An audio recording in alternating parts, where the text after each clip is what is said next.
In this video, I'm going to show you how to fix the Hisense TV red light blinking issue quickly and easily.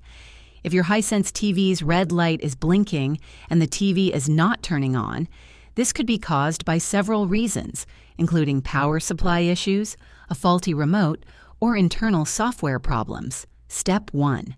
Power cycle. Your TV. The first thing you should try is power cycling the TV. Unplug your Hisense TV from the wall outlet and leave it unplugged for at least 60 seconds.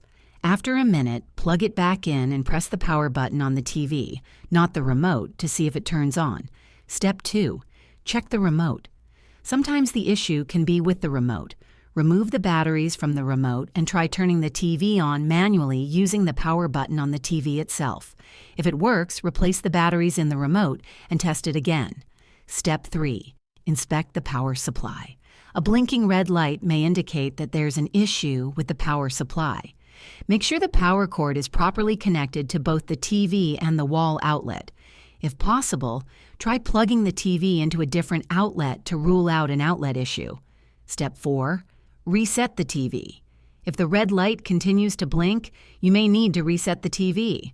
Hold down the power button on the TV for about 15 to 30 seconds to force a reset.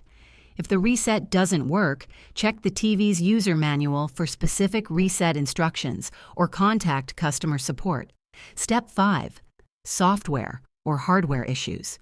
If none of these steps work, the issue might be with the TV's internal software or hardware.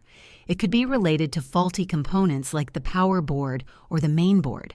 In this case, it's best to contact Hisense customer support or take your TV to a certified technician for repair. That's it. You've successfully learned how to fix the Hisense TV red light blinking issue.